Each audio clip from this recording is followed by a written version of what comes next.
Batik. Di Pekalongan, batik bukan sekadar kain. Batik itu napas. Dari pasar sampai rame-rame ramah tua di gang sempit, hampir semua orang hidup dari pola, malam dan kain. Jadi waktu muncul satu motif baru yang katanya selalu membawa hoki, orang-orang awalnya cuma senyum kecil. Tidak heran, di kota ini motif baru itu biasa. Tapi motif yang satu ini beda. Aku pertama kali dengar soal itu dari obrolan ringan di warung kopi dekat Pasar Setono. Obrolan bapek-bopak yang biasanya cuma bahas harga kain atau pesanan luar kota. Nada mereka waktu itu pelan, kayak takut didengar. Larisnya nggak masuk akal, kata seorang pedagang sambil ngaduk kopi. Baru dipajang 2 hari, langsung diborong. Yang lain menimpali, yang beli juga orang-orang aneh. Datangnya sore, perginya maghrib. Mukanya pucat semua. Awalnya kupikir itu cuma lebay. Tapi beberapa hari kemudian, satu kabar kecil mulai nyelip di sela-sela gosip pasar. Pembeli pertama motif itu meninggal. Namanya Pak Hadi, pedagang kain biasa. Setelah beli batik motif bunga itu, usahanya langsung naik. Dalam seminggu, kiosnya penuh pembeli. Dalam sebulan, dia beli rumah baru. Orang-orang bilang, batiknya narik uang. 3 bulan kemudian, Pak Hadi ditemukan mati di kamar mandi. Posisi duduk, matanya melotot, kulitnya kebiruan. Kata orang yang nemuin pertama kali, baunya bukan bau mayat biasa. Ada wangi aneh, kayak bunga, tapi busuk. Orang-orang bilang itu kebetulan. Lalu pembeli kedua mati, Bu Ratna, juragan konveksi. Setelah dapat kain itu, pesanan datang dari mana-mana. Dia sampai kewalahan nyari penjahit tambahan. Tapi suatu pagi, dia nggak bangun. Tubuhnya kaku di tempat tidur. Anehnya, spray di sekelilingnya penuh bercak hitam kayak bekas jamur. Dan lagi-lagi, bau itu muncul. Bau bunga yang bikin mual. Mulai dari situ, motif itu nggak lagi disebut sembarangan. Orang-orang menyebutnya pelan, atau cuma dengan isyarat. Ada yang bilang motifnya berat. Ada juga yang bilang, jangan sembarangan lihat. Aku sendiri baru benar-benar merasakan keanehannya waktu pertama kali melihat kain itu. Motifnya sederhana, bunga kecil-kecil, tersusun rapi, tapi semakin lama dilihat, semakin bikin dada sesak. Garisnya halus, terlalu halus untuk ukuran batik tulis biasa. Ada kesan motifnya bukan digambar, tapi ditumbuhkan. Warna dasarnya coklat pucat, tapi di beberapa bagian kelihatan seperti noda abu. Bukan kotor, tapi menyatu. Seolah memang bagian dari desain yang bikin merinding. Setiap orang yang berdiri lama di depan kain itu pasti diam. Tatapannya kosong, kayak lagi mikir sesuatu yang berat. Aku lihat sendiri seorang ibu berdiri hampir 10 menit. Gak ngomong apa-apa, cuma megang kain itu sambil matanya berkaca-kaca. Waktu ditanya penjual, dia cuma bilang, saya kayak kenal motif ini. Padahal jelas-jelas dia baru pertama kali lihat. Semakin lama, ceritanya makin aneh. Ada yang mimpi didatangi orang pakai kain bermotif sama. Ada yang tiba-tiba kepikiran motif itu tanpa tahu dari mana. Bahkan ada yang bilang kain itu memanggil. Dan semua cerita itu selalu berujung sama. Yang punya motif itu gak pernah hidup lama. Yang bikin Pekalongan mulai gelisah, kematian mereka gak wajar. Bukan cuma mati, tapi rusak. Seolah tubuh mereka sudah siap mati, bahkan sebelum nyawanya pergi. Ada bekas hitam di telapak kaki. Ada kulit yang terkelupas seperti direbus. Ada rambut rontok satu badan. Dan selalu bau itu kembali muncul. Bau bunga busuk yang menusuk hidung sampai akhirnya muncul satu cerita yang bikin bulu kuduk berdiri. Seorang pemuda, keponakan dari salah satu korban, nekat membongkar kain batik itu. Katanya mau menghilangkan sial. Tapi waktu kainnya dibakar, apinya gak membesar, justru mengecil, lalu padam sendiri. Dan di abu sisa pembakaran, terlihat jelas bentuk bunga yang sama. Sejak itu, orang-orang sadar. Ini bukan kain biasa. Ini bukan sekadar batik. Ini motif yang membawa sesuatu. Di antara semua cerita itu, satu nama mulai sering disebut. Bukan nama motifnya, tapi nama pembuatnya, Bu Sulasmi, pembatik tua yang tinggal di ujung gang mati. Gang yang jarang dilewati orang, karena katanya selalu terasa lebih dingin dari gang lain. Rumahnya tertutup, jendelanya selalu ditutup kain gelap. Dan anehnya, meski rumahnya kecil, batik dari sana selalu terlihat mahal. Orang-orang bilang, Bu Sulasmi cuma bekerja malam hari. Tidak pernah terlihat membatik di siang bolong. Tidak pernah ikut pengajian. Tidak pernah datang ke pasar kecuali sore menjelang malam. Dan setiap kain yang keluar dari rumahnya selalu punya cerita. Setelah nama Bu Sulasmi mulai sering disebut, suasana Pekalongan terasa beda. Bukan karena kota ini tiba-tiba jadi sepi, tapi karena orang-orang jadi lebih hati-hati. Kalau ngobrol soal batik tertentu, suara mereka otomatis diturunkan. Kalau ada yang nyebut motif bunga itu, biasanya langsung disusul dengan kalimat, "Jangan keras-keras." Aku sendiri awalnya cuma pendengar, tapi makin lama, cerita-cerita itu terasa terlalu rapi untuk disebut kebetulan. Terlalu banyak kemiripan, terlalu banyak bau yang sama, dan yang paling mengganggu pikiranku, semua benangnya mengarah ke satu titik, rumah di ujung gang mati. Gang itu sebenarnya nggak punya nama resmi. Di peta kelurahan, gang itu ada, tapi jarang disebut. Orang-orang sekitar lebih suka menyebutnya gang mati, bukan karena nggak ada penghuninya, tapi karena suasananya selalu seperti habis ditinggal sesuatu. Aku datang sore hari, sekitar jam 4:30. Matahari masih ada, tapi gang itu sudah lebih gelap dibanding jalan utama. Rumah-rumah di kanan kiri rapat, temboknya tinggi, catnya kusam. Udara di situ lembab, agak pengap, dan anehnya sunyi. Padahal gang lain biasanya masih terdengar suara TV atau anak-anak. Langkah kakiku otomatis melambat. Setiap beberapa meter, aku mencium bau yang samar. Bukan bau bangka yang menyengat, tapi bau bunga yang sudah terlalu lama direndam air. Manis, tapi bikin perut mual. Di ujung gang, rumah itu berdiri, rumah Bu Sulasmi. Dari luar, rumahnya kelihatan biasa saja. Tembok tua, pintu kayu besar, dengan ukiran yang sudah aus. Tapi ada satu hal yang langsung terasa ganjil. Tidak ada jendela yang terbuka. Semua tertutup kain gelap dari dalam. Bahkan ventilasinya ditutup. Seolah rumah itu tidak mau dilihat dan tidak mau melihat keluar. Aku berdiri cukup lama di depan rumah itu. Bukan karena takut, tapi karena tubuhku terasa berat. Kayak ada yang nahan dari dalam dada. Baru kali itu aku sadar. Tanganku dingin sendiri. Aku mengetuk pintu. Sekali, tidak ada jawaban. 2 kali, masih sepi. Waktu aku mau mengetuk ketiga kalinya, pintu itu terbuka perlahan, tanpa suara. Bu Sulasmi berdiri di balik pintu. Wajahnya lebih tua dari yang kubayangkan. Kulitnya pucat, hampir abu-abu. Matanya cekung dan kelihatannya selalu kurang tidur. Tapi yang bikin aku refleks mundur setengah langkah, matanya kosong. Bukan kosong seperti orang bingung, tapi kosong seperti orang yang sudah terlalu sering melihat sesuatu. Iya, suaranya pelan, serak. Aku memperkenalkan diri, bilang mau lihat-lihat batik. Alasan klise, tapi anehnya, dia tidak menolak, tidak juga menyambut. Dia cuma membuka pintu lebih lebar dan mempersilakan masuk dengan satu gerakan tangan. Begitu masuk, udara langsung berubah. Lebih dingin, lebih lembab, dan bau bunga itu lebih jelas. Di dalam rumah, kain batik digantung di mana-mana. Dari langit-langit sampai hampir menyentuh lantai. Semua motifnya bunga, tapi tidak ada satupun yang terlihat segar. Semua bunganya seperti setengah layu, setingga moti.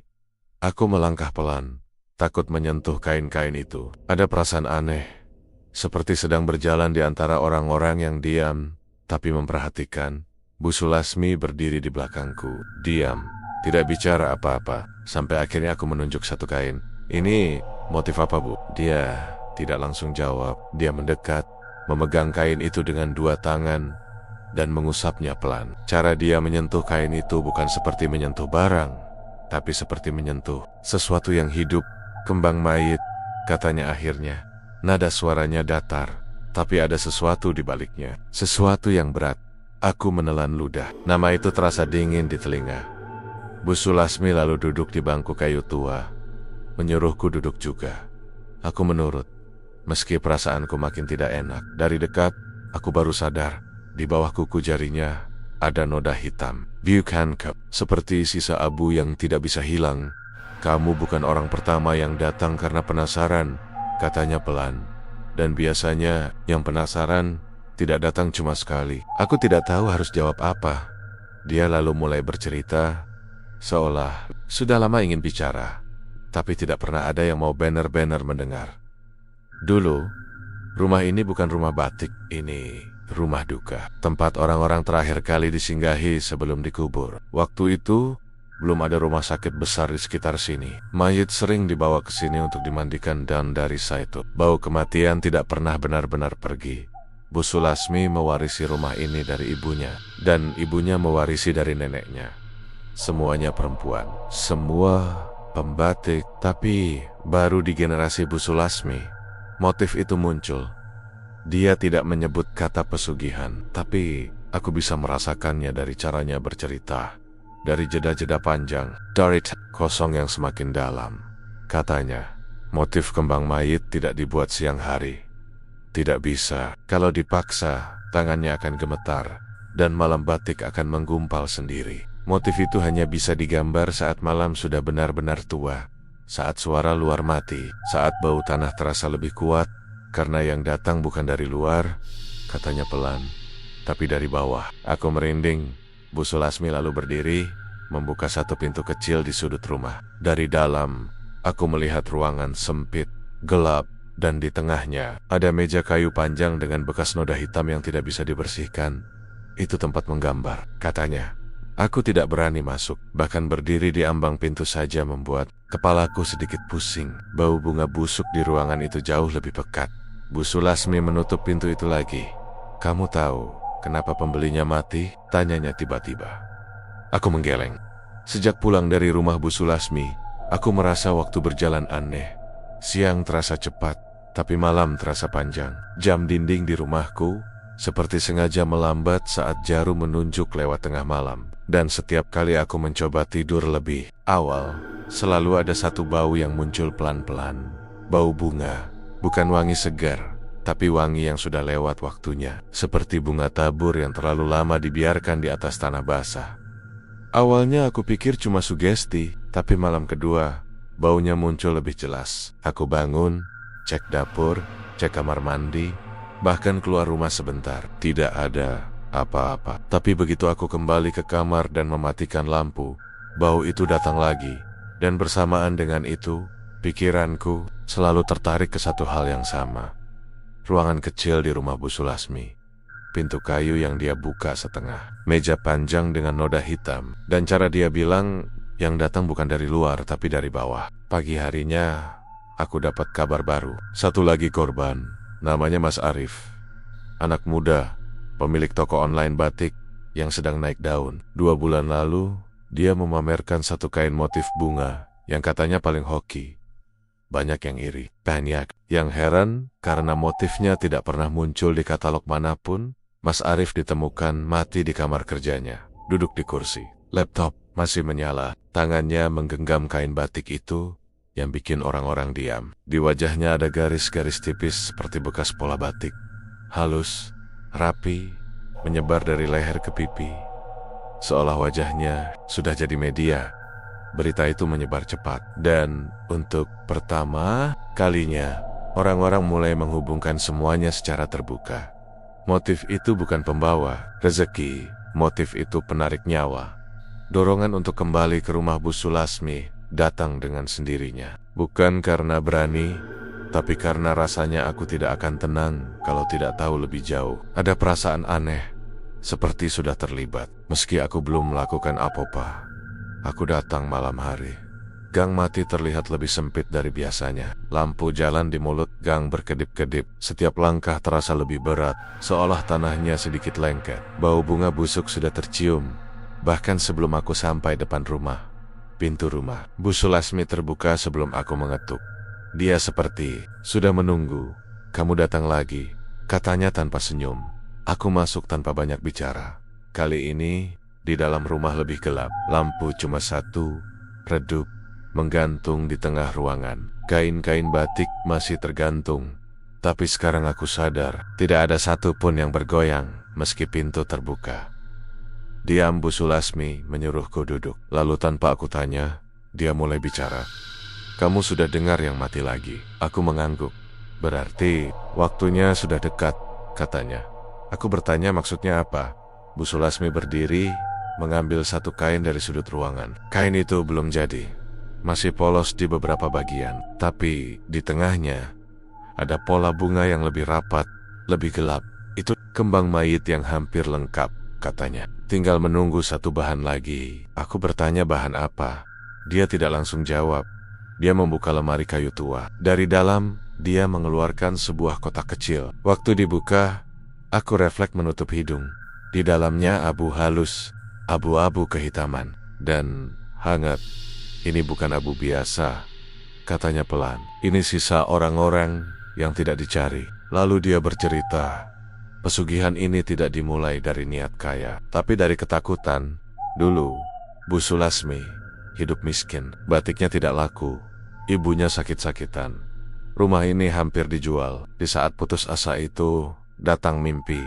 Dalam mimpi itu, dia berdiri di ruangan gelap, dikelilingi kain putih. Dari tanah, muncul bunga-bunga hitam, dan suara itu berkata, gambar aku, dan aku akan menghidupkan kainmu. Awalnya dia menolak, tapi mimpi itu datang lagi dan lagi. Sampai suatu malam, dia terbangun dengan tangannya sudah memegang canting. Sejak malam itu, setiap motif bunga yang dia gambar selalu terasa berbeda. Pembeli datang tanpa dicari wong menggeler. Tapi bersamaan dengan itu, mimpi-mimpi berubah. Bunganya tidak lagi tumbuh dari tanah, tapi dari tubuh manusia. Suara itu lalu memberi syarat. Motif ini harus diberi isi, harus diberi bekas, harus diberi sisa. Mayit tanpa keluarga, jenazah yang tidak ditangisi, abu yang tidak punya doa. Semakin banyak abu, semakin kuat motifnya. Humble, tanyaku dengan suara hampir berbisik. Bu Sulasmi menatapku lama. Bukan pembeli, katanya. Mereka penutup. Setiap orang yang memiliki motif itu akan membawa bunga sampai waktunya habis. Saat bunganya mekar sempurna, tubuhnya diambil. Jejaknya dikembalikan ke kain, dan siklusnya berulang. Aku mulai sadar kenapa wajah Mas Arif berpola. Aku bertanya kenapa Bu Sulasmi tidak berhenti. Dia tersenyum tipis, senyum orang yang sudah terlalu lama terjebak. Karena kalau aku berhenti, katanya, aku yang akan jadi motif. Saat aku hendak pulang, dia memanggilku. Kamu jangan datang lagi, katanya. Yang sudah dilihat, cukup disimpan. Aku tapi di dalam hati, aku tahu itu tidak sesederhana itu. Malam itu, aku bermimpi lagi. Aku melihat kain besar terbentang. Di atasnya, bunga-bunga bermekaran. Di setiap kelopak, ada wajah orang yang pernah kulihat di berita. Dan di bak yang masih kosong, ada siluet tubuhku. Aku terbangun dengan keringat dingin. Dan di meja kamarku, entah sejak kapan, tergeletak sepotong kain kecil. Motif bunganya belum lengkap. Aku yakin sebelumnya benda itu tidak ada. Aku bukan tipe orang yang sembarangan bawa kain dari rumah orang. Tapi potongan kain itu tergeletak rapi di atas meja, dilipat sederhana. Seolah sengaja ditaruh agar langsung terlihat. Motif bunganya belum lengkap. Beberapa kelopak masih berupa garis tipis, seperti sketsa yang menunggu diisi. Tapi bagian tengahnya sudah gelap, lebih gelap dari warna kain di sekitarnya. Aku menyentuhnya pelan, dingin. Bukan dingin karena udara, tapi dingin seperti menyentuh logam yang lama terkubur di tanah. Begitu jariku menempel terlalu lama, dadaku terasa sesak, nafasku pendek, seperti baru selesai lari jauh. Sejak malam itu, tubuhku mulai bereaksi aneh. Aku gampang lelah, makan tidak terasa apa-apa, dan setiap kali aku berkeringat ada bau samar yang ikut keluar. Bau bunga busuk itu semakin hari semakin jelas. Aku mencoba menjauh. Tidak datang lagi ke gang mati, tidak memikirkan Bu Sulasmi. Tapi justru disitulah mimpi-mimpi makin menjadi. Dalam mimpi, aku selalu berada di ruangan yang sama. Ruangan sempit, dindingnya lembab, lampunya redup. Di tengah ruangan, ada meja panjang. Dan di atas meja itu, tubuh-tubuh terbaring, ditutup kain putih. Setiap kain putih itu bermotif bunga.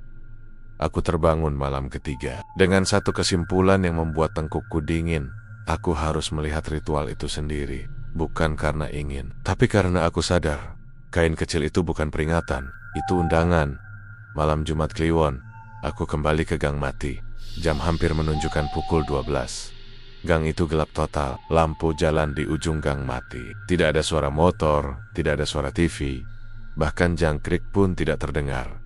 Rumah Bu Sulasmi tidak terkunci.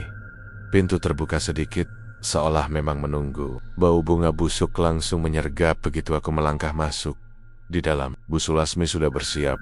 Dia mengenakan kain batik gelap. Motifnya sama seperti kain kecil di kamarku. Rambutnya diikat rapi. Di depan ruangan kecil, lilin-lilin kecil menyala, membentuk setengah lingkaran. "Kamu tetap datang," katanya tanpa menoleh. Aku bertanya apa yang sedang dia lakukan. "Menepati janji," jawabnya. Dia tidak mengusirku, tidak juga melarangku melihat, seolah kehadiranku sudah dihitung sejak awal. Kami keluar lewat pintu belakang rumah. Jalan setapak sempit membawa kami ke bangunan tua yang sudah lama tidak dipakai. Dulu itu kamar jenazah. Sekarang pintunya berkarat, tapi masih bisa dibuka. Begitu masuk, udara di dalam terasa berat, lembab. Bau formalin bercampur bau tanah dan bau bunga busuk yang sangat pekat. Di tengah ruangan ada satu meja besi. Di atasnya terbaring satu tubuh mayat laki-laki, usia sekitar 50-an. Wajahnya pucat, bibirnya kebiruan. Tidak ada luka, tidak ada tanda kekerasan, tapi matanya sedikit terbuka, seperti masih melihat sesuatu. "Dia tidak punya siapa-siapa," kata Bu Sulasmi pelan. Tidak ada yang mendoakan. Aku berdiri kaku, tidak sanggup mendekat. Bu Sulasmi mulai bekerja. Dia membuka kotak kecil berisi abu, mengambil canting, lalu mencampur abu itu dengan malam panas. Saat abu menyentuh malam, terdengar suara desis, pelan, seperti sesuatu yang bernapas. Aku bersumpah, aku melihat abu itu bergerak. Saat canting menyentuh kain, suasana berubah. Udara terasa lebih dingin. Lilin-lilin berkedip, dan dari sudut ruangan terdengar suara langkah. Padahal tidak ada siapa-siapa. Bu Sulasmi menggambar dengan tenang, garis demi garis. Setiap kelopak bunga seolah ditarik dari sesuatu yang tidak kelihatan. Aku mulai merasa pusing. Kepalaku berat, dada terasa ditekan, tapi aku tidak bisa bergerak. Kakiku seperti menempel ke lantai. Lalu suara itu muncul. Bukan suara keras, bukan teriakan, tapi bisikan yang datang dari segala arah. Kurang satu. Bu Sulasmi berhenti menggambar. Dia menoleh ke arahku. Untuk pertama kalinya, aku melihat ketakutan di wajahnya. "Bukan sekarang," katanya dengan suara bergetar. "Belum waktunya." Bisikan itu tertawa, pelan, dalam. "Motifmu hampir lengkap." Mayat di atas meja tiba-tiba bergerak, bukan bangkit, tapi dadanya mengembang, seolah menarik napas terakhir yang tertunda. Dari mulutnya keluar bau bunga busuk yang sangat menyengat. Aku muntah. Bu Sulasmi menutup kain putih itu dengan cepat. Tangannya gemetar. Lilin-lilin padam satu persatu. Ritual dihentikan. Kami keluar tanpa bicara di depan rumahnya. Sebelum aku pergi, Bu Sulasmi memegang lenganku kuat-kuat. Tangannya dingin. "Kain itu jangan kamu buang," katanya. "Jangan kamu bakar. Jangan kamu kasih ke siapapun." Aku bertanya kenapa. "Karena kalau kain itu selesai," katanya lirih, "kamu bukan cuma mati, kamu akan jadi motif." Malam itu waktu aku pulang, kain kecil di kamarku sudah berubah. Motif bunganya bertambah satu. Dan aku tahu, ritual berikutnya tidak akan bisa dihentikan. Aku bangun pagi dengan badan terasa berat. Bukan sakit, tapi seperti habis dipakai kerja semalaman. Otot pegal, kepala pening, dan tenggorokan kering. Meski aku minum cukup air. Waktu berdiri di depan cermin, aku melihat ada perubahan kecil yang awalnya aku anggap sepele. Di leherku, tepat di bawah rahang, ada garis tipis keabu-abuan. Bukan luka, bukan bekas kotor, tapi garis itu terlihat seperti tarikan pola, halus, rapi, dan tidak bisa hilang meski sudah digosok. Aku langsung teringat wajah Mas Arif. Aku menutup leher dengan kerah baju dan mencoba menjalani hari seperti biasa. Tapi semakin siang, pikiranku tidak bisa lepas dari satu hal. Kain itu, aku membuka kamar, mengambil kain kecil dari meja. Motifnya jelas bertambah sejak malam ritual. Bunga-bunganya kini tampak lebih hidup. Kelopaknya lebih tebal, lebih tegas, dan di beberapa bagian, Warna kainnya berubah jadi agak gelap, seperti bekas lembab yang tidak pernah kering. Saat aku memegangnya lebih lama, muncul sensasi aneh, hangat, lalu dingin, seperti ada aliran halus yang bergerak dari ujung jari ke lengan, lalu berhenti di dada. Aku melepaskannya cepat-cepat. Sejak hari itu, orang-orang mulai memperhatikanku dengan cara yang tidak biasa. Di warung, penjual menatapku sedikit lebih lama. Di jalan, beberapa orang menoleh seolah mengenali, padahal aku yakin tidak pernah bertemu. Bahkan seorang tetangga yang jarang menyapa, tiba-tiba berkata, "Mas, kok kelihatan beda ya sekarang?" Aku tidak menjawab. Yang paling mengganggu, bau itu mulai menempel. Awalnya samar, cuma aku yang sadar. Tapi suatu sore, saat duduk di angkot, seorang ibu di depanku tiba-tiba menutup hidung dan bergeser. Dia melirikku dengan wajah tidak enak. "Maaf mbak," katanya ke penumpang lain. "Kayak bau bunga busuk ya." Dadaku langsung berdegup kencang. Malamnya, aku mimpi lagi. Aku berdiri di ruangan penuh kain. Tapi kali ini, aku tidak sendirian. Ada beberapa orang berdiri di sekitarku. Wajah mereka kosong. Mata mereka tertutup. Di dada masing-masing, ada bunga hitam yang mekar perlahan. Dan di tengah ruangan, kain besar itu digelar. Aku melihat jelas, motifnya hampir lengkap. Bagian yang kosong tinggal sedikit. Bentuknya menyerupai bahu dan dada manusia. Aku terbangun dengan napas tersengal. Hari-hari berikutnya, kabar tentang motif itu kembali terdengar. Tapi sekarang ceritanya sedikit berubah. Bukan cuma soal kematian. Ada orang-orang yang mengaku merasa terpanggil. Seorang perempuan dari luar kota datang ke Pekalongan, katanya cuma karena mimpi.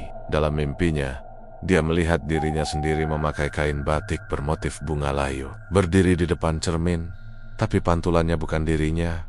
Dia akhirnya membeli motif itu dari perantara, bukan dari Bu Sulasmi langsung. Karena sejak kejadian terakhir, rumah itu tertutup rapat. Tidak ada yang melihat Bu Sulasmi keluar. Perempuan itu sempat pamer di media sosial. Hidupnya berubah cepat. Usianya naik, popularitasnya melonjak. Tapi 2 minggu kemudian, akunnya berhenti update. Orang-orang bilang dia pindah kota. Aku tahu kebenarannya saat melihat fotonya di grup pesan warga. Dia ditemukan meninggal di kamar hotel. Tubuhnya terbaring rapi. Tangannya memegang kain batik itu. Dan di punggungnya ada pola bunga yang menonjol jelas di kulit. Seperti tumbuh dari dalam. Aku muntah malam itu. Aku ingin menemui Bu Sulasmi, tapi rumahnya gelap, pintu terkunci. Tidak ada jawaban meski aku mengetuk lama. Tetangga sekitar bilang, mereka sudah tidak melihatnya beberapa hari.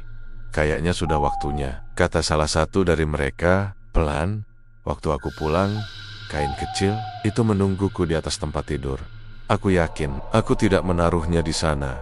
Motifnya bertambah lagi, bunganya kini terlihat lebih rapat, lebih padat, dan di tengah kain mulai terlihat bentuk sama. Piu keempat, tapi lekuk tubuh. Sejak itu, perubahan di tubuhku makin jelas. Kulitku sering terasa gatal tanpa sebab. Di beberapa bagian, muncul garis-garis halus yang tidak bisa dijelaskan. Polanya konsisten. Selalu bunga, selalu mengarah ke dada yang lebih menakutkan. Pikiranku mulai berubah.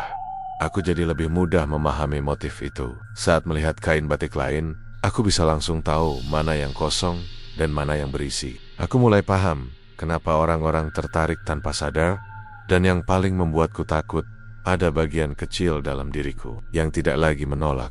Suatu malam, tanpa sadar, aku mengambil canting. Aku tidak ingat kapan terakhir kali aku belajar membatik, tapi tanganku bergerak sendiri. Aku duduk di meja kecil di kamar. Kain kecil itu terbentang di depanku. Malam batik meleleh sempurna. Aku menarik satu garis. Dan saat itu, aku mencium bau bunga busuk yang sangat pekat. Aku tersadar dan menjatuhkan canting. Tanganku gemetar hebat. Di kain, satu kelopak baru sudah terbentuk. Aku sadar satu hal yang membuat kakiku lemas. Aku bukan lagi calon korban. Aku sedang dipersiapkan. Dan di suatu tempat, entah di mana, motif kembang mayit sewu sedang menunggu penyelesaiannya. Aku bangun tanpa mimpi. Iciangana. Biasanya, setiap tidur selalu ada bayangan bunga, kain, atau bau busuk yang menusuk. Tapi pagi itu, Kepalaku kosong, sunyi, seolah sesuatu sedang menahan semua mimpi agar tidak muncul. Saat aku duduk di tepi tempat tidur, dadaku terasa berat, nafasku pendek, dan saat aku menoleh ke arah meja, kain kecil itu sudah tidak ada. Aku mencarinya ke seluruh kamar, ke bawah tempat tidur, ke lemari, ke dapur. Tidak ada. Panik mulai naik pelan-pelan, bukan seperti ketakutan mendadak, tapi seperti air dingin yang merayap dari kaki ke dada. Kain itu tidak pernah pergi jauh dariku. Selalu muncul lagi, selalu kembali, tapi kali ini hilang. Dan bersamaan dengan itu, bau bunga busuk juga menghilang. Aku keluar rumah dengan perasaan tidak enak. Jalanan terlihat normal, orang-orang beraktivitas seperti biasa, tapi setiap aku berpapasan dengan seseorang, mereka menoleh. Ada yang memandang lama, ada yang langsung menunduk. Seorang ibu tua bahkan membuat tanda aneh dengan jarinya saat aku lewat. Aku tahu kenapa. Di kaca etalase toko, aku melihat pantulan diriku sendiri. Leherku kini penuh garis halus. Tidak lagi samar, polanya jelas. Panggep kecil, saling menyambung, seperti bagian dari satu motif besar. Kulit di sekitarnya terlihat lebih gelap, seperti bekas abu yang menempel lama. Aku menarik kerah baju lebih tinggi, tapi itu tidak menutup semuanya. Saat itulah aku tahu, aku harus menemukan Bu Sulasmi. Rumah di Gang Mati tampak lebih gelap dari biasanya. Pintu depan terbuka lebar, tidak ada kain penutup jendela. Angin masuk membawa bau tanah basah. Aku masuk, perlahan, memanggil namanya, tidak ada jawaban. Di dalam rumah, kain-kain batik sudah tidak tergantung lagi. Dinding kosong, lantai penuh sisa abu. Seolah rumah itu sudah lama ditinggalkan. Padahal, baru beberapa hari lalu, aku masih melihat lilin menyala di sini. Di ruangan kecil tempat menggambar, meja panjang itu kosong. Tapi di lantainya, ada sesuatu yang membuat lututku lemas. Garis kapur, bentuk tubuh manusia, ukurannya persis sepertiku. Aku mundur satu langkah, hampir jatuh. Di sudut ruangan ada secarik kain besar. Motifnya hampir selesai. Bunga-bunga gelap memenuhi hampir seluruh permukaan. Tinggal satu bagian kosong di tengah, berbentuk dada dan wajah. Dan di bagian wajah itu sudah ada garis awal, garis yang aku kenali. Garis yang aku gambar sendiri malam itu. Tanpa sadar, aku mendengar suara pelan dari belakang. Kamu datang juga. Bu Sulasmi berdiri di ambang pintu. Wajahnya lebih pucat dari terakhir kali aku melihatnya.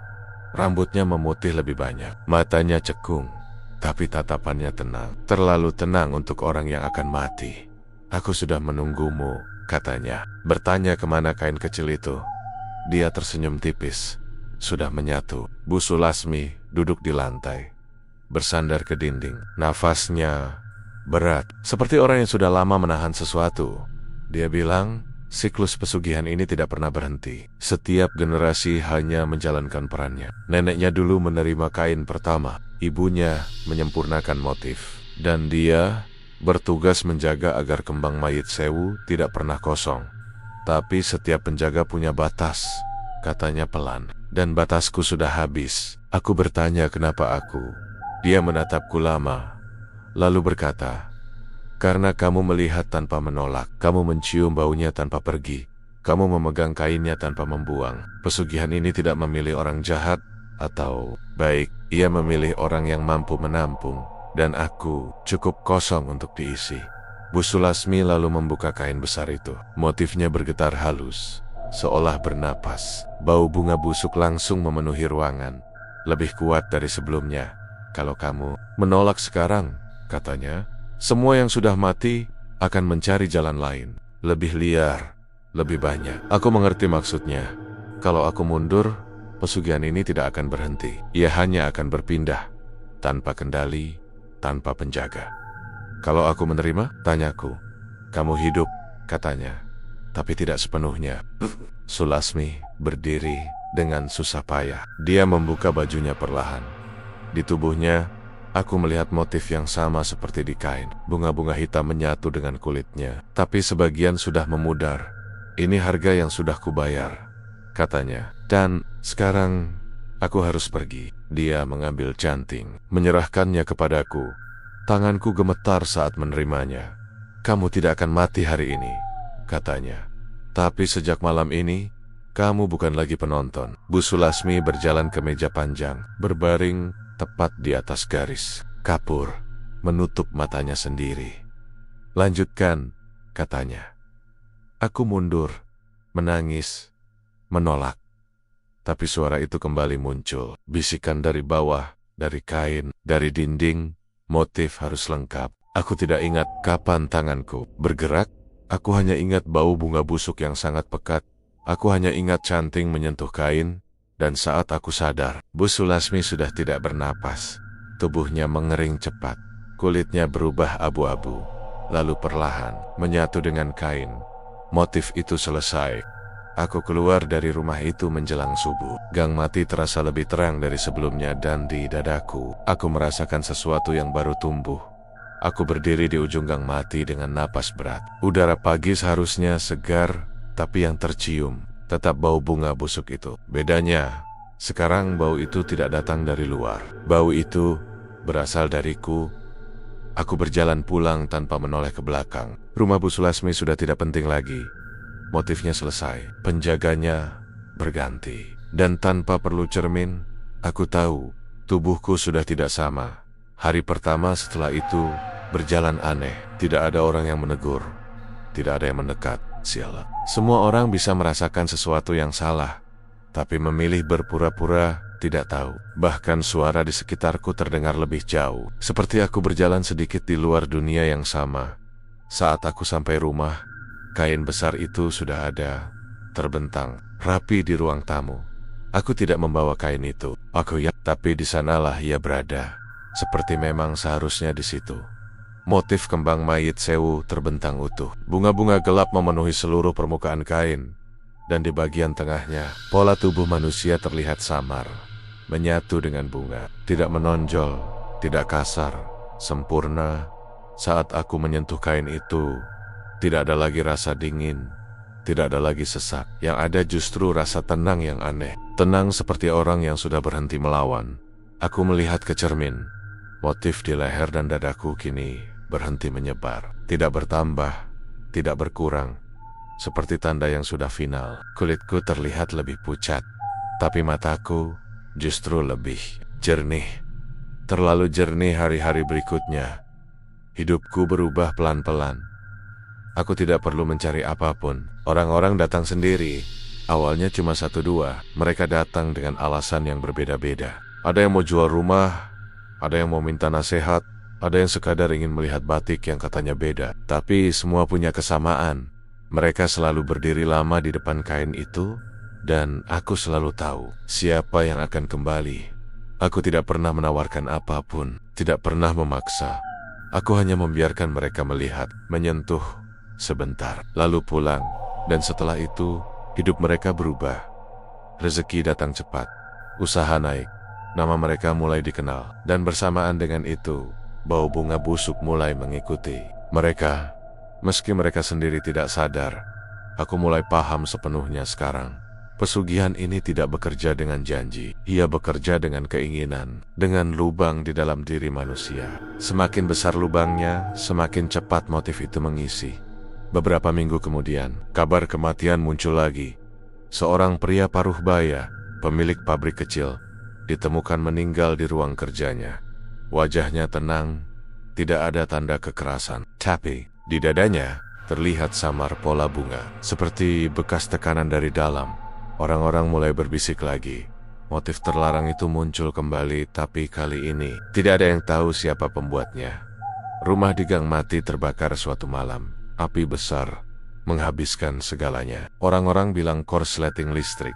Tidak ada yang curiga, tidak ada yang menyelidiki lebih jauh. Aku berdiri cukup jauh malam itu, melihat api menyala, dan aku tahu pesugihan ini memang tidak butuh tempat, tetap tidak butuh rumah tua, tidak butuh kamar jenazah. Ia hanya butuh satu orang yang bertahan cukup lama. Bulan-bulan berlalu. Tubuhku tidak menua seperti orang lain. Aku tidak sakit, aku juga tidak sepenuhnya sehat. Aku berada di antara, dan setiap kali aku tidur, aku tidak lagi bermimpi. Karena aku tidak perlu mimpi. Semua suara sudah diam. Semua bisikan sudah menyatu. Suatu malam, seorang pemuda datang. Usianya mungkin tidak jauh dariku dulu. Matanya lelah, pundaknya berat. Dia berdiri lama di depan kain itu, lalu bertanya dengan suara pelan, "Mas, ini batik apa?" Aku menatapnya dan tersenyum kecil. "Kembang mayit," jawabku. "Kalau kamu siap." Dia menelan ludah. "Apa risikonya?" Aku tidak berbohong, tidak juga menjelaskan panjang. "Kamu akan dapat apa yang kamu mau," kataku. "Tapi kamu tidak akan tahu kapan harus berhenti." Dia diam lama, lalu mengangguk. Saat itulah aku sadar sesuatu yang membuat dadaku terasa kosong. Aku sudah bicara seperti Bu Sulasmi dulu. Malam itu, setelah pemuda itu pergi, aku berdiri sendiri di depan kain besar. Aku melihat bagian tengah motif itu, yang dulu menyimpan siluet tubuhku. Sekarang, di sana mulai muncul garis tipis baru, samar, pelan, tapi jelas. Aku tertawa pelan. Bukan karena senang, tapi karena akhirnya aku paham. Pesugihan kembang mayit Sewu tidak pernah mencari korban terakhir. Ia hanya menunggu penjaga berikutnya. Dan suatu hari nanti, entah kapan, akan ada orang yang datang bukan untuk membeli, bukan untuk meminta rezeki, tapi untuk menggantikanku. Dan saat itu tiba, motif ini akan tetap hidup. Seperti sekarang, seperti saat kamu membaca cerita ini. Karena kalau setelah ini kamu mencium bau bunga busuk tanpa sebab, kalau rezekimu tiba-tiba deras, tapi tidurmu mulai gelisah, kalau kamu tanpa sadar tertarik pada motif bunga yang terlihat layu tapi indah, jangan heran. Kembang mayit Sewu sudah melihatmu.